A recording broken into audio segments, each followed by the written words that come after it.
Hello मंडळी, रुचकर रसोई ब्लॉग्समध्ये तुमचं स्वागत आहे।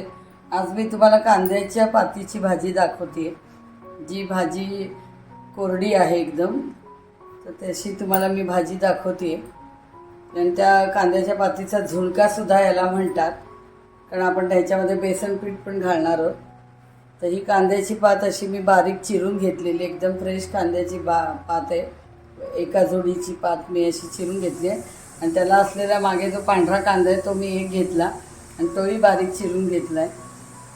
त्याला लागणारं डाळीचं पीठ हे आपल्याला जेवढं लागेल तेवढंच घालायचं। मी एक ॲपल वाटी एवढं डाळीचं पीठ घेतलेलं आहे आणि ह्या लसणाच्या पाकळ्या घेतल्यात, 15-20 पाकळ्या आहेत, तर त्या आहेत। तर आता आपण आधी लसूण ठेचून घ्यायचं आहे। लसूण ठेचून घेते मी, हा बघा।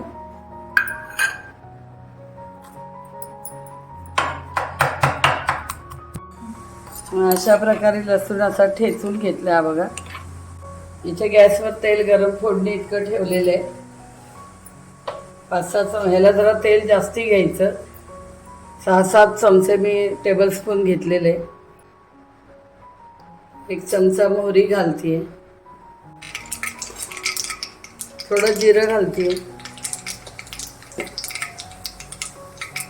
अर्धा चमचा जिरं घातलंय। लसूण ठेचलेला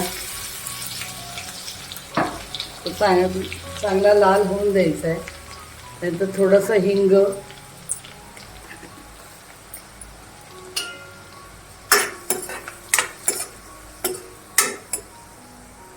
लसूण झाला चांगला लाल आपला, आता लाल होत आलाय। आता कांदा घालून घेते। तो पांढरा कांदा जो होता तो चिरलेला तो घातलाय। 1 चमचा हळद,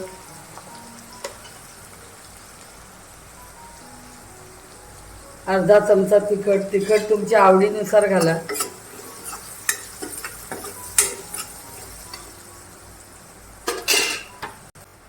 आता कांद्याची पात घालून घेऊया।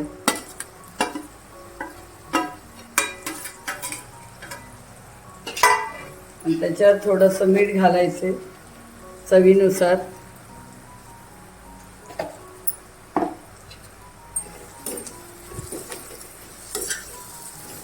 तर मीठ आणि कांद्याच्या पातीमध्ये पाणी असल्यामुळे त्याला आता थोडं पाणी सुटेल। गॅस लो मीडियमवरती करायची आपल्याला ही भाजी। चांगलं परतून घ्यायचं आहे।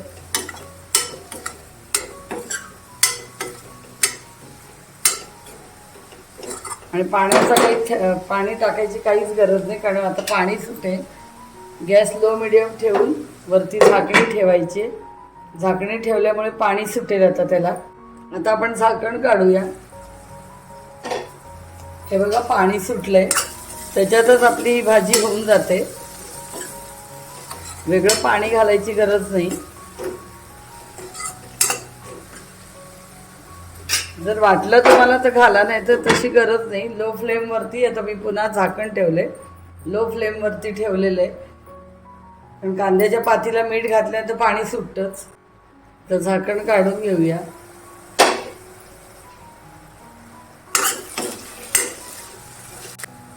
आता आपण डाळीचं पीठ घालून घ्यायचंय। थोडंसंच घालायचंय अंगालगत, जास्ती घालायचं नाहीये। हे बघा, 4 चमचे मी घातलेले आहे। हा चमचा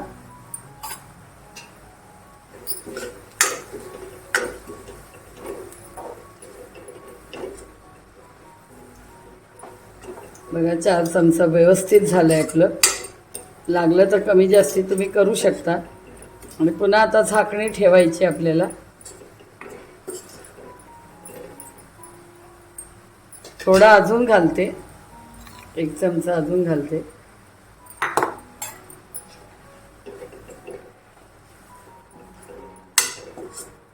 हे बघा, एखाद्या झुणक्यासारखी आपली भाजी झाली कोरडी। आणि ही भाकरी बरोबर अतिशय सुरेख लागते।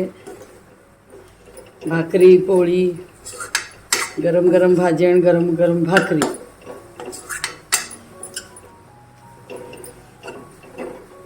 तिखट मी कमी घातले, तुम्ही आवडीनुसार घालू शकता। आता आपण याच्यावर झाकणी ठेवूया, एक वाफ देऊया। म्हणजे आहे ते बेसन पण आपलं कच्चं राहणार नाही, शिजून जाईल म्हणून झाकण ठेवायचं. आता आपण झाकण काढूया, पुन्हा परतून घ्यायची.